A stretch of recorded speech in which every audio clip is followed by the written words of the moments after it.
You know somebody who's struggling to get pregnant? Today, more and more women are waiting to have children, whether it's because they're pursuing a career or maybe they just haven't met the right guy. Due to this trend, fertility issues are a real concern for millions of women. Let's see Tiffany's story.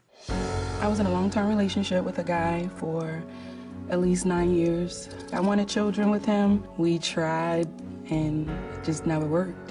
My sisters, my brothers, just like everyone around me had children. It just always made me feel empty. I used to think that I was being punished.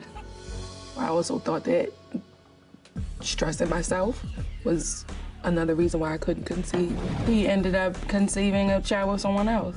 I definitely do regret being with him for 8 years.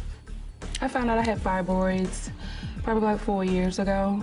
I basically just want to know from the doctors, once I had them removed, why I haven't conceived and why I can't conceive. I'm just lost. And Tiffany is here with us along with reproductive and fertility expert, Dr. Millie Behera. Thank you so much for sharing your story with us, because you are not alone. As we age, our fertility does go down. And this is kind of remarkable, these percentages, when you look at them. At age 30, it goes down by 20% a month. You have to remember, this is a month. At 35, 15% a month.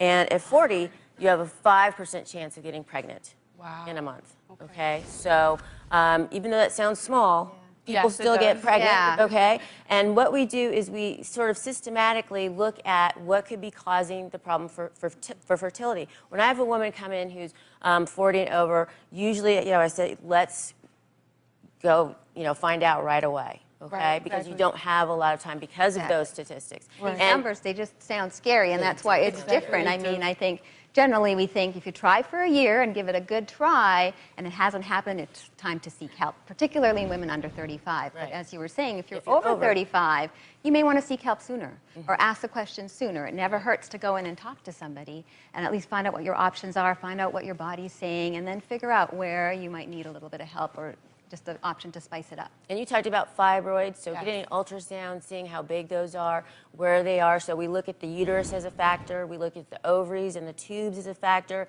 and your hormones. And so that's kind of what we look at to try and assess your fertility rate. One thing that, definitely women should know about, and you can explain more about that, is egg freezing and in vitro and the success of that, because those are things that women can use as well.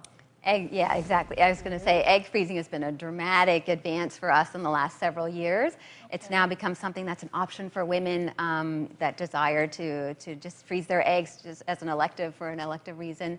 It's not experimental anymore. We've gotten better at the technique, and so it's a lot more successful. So for women who haven't quite met Mr. Right yet, or are delaying their fertility That's what it seems like for me. Right, or even for career reasons, or because of training or school or their jobs, they have something to fall back on. Absolutely. So they have this option. Is there an ideal age to start thinking about that? If maybe it's your career, like, you're saying you haven't met Mr. Right, where you need to really start thinking about, okay, I should consider freezing my eggs? Generally, when you're talking about options for freezing eggs or egg quality, it tends to go down with age.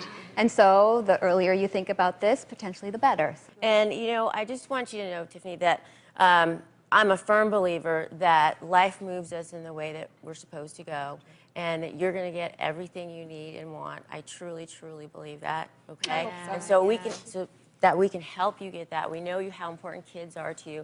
So if you wanted to, we're going to set you up with a fertility expert here in Los Angeles. Wow. Yes. And Dr. John Jane, Santa Monica Fertility, has offered to do a free exam to help you get a better picture of your fertility and possible treatment options. So when Mr. Right comes, you'll be ready.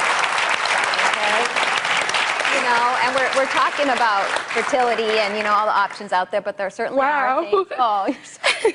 There are things that you can do to also keep up your own fertility or to pay attention to it. So the general things to keep your health, healthy weight, watch your diet. We're finding a lot of good evidence now that the Mediterranean diet can help with your fertility. Wow. And watch your stress levels too if you can. It's hard to keep your stress level down in some ways or avoid your job or things like that, but everyone deals with stress differently. So it may be acupuncture or meditation or yoga.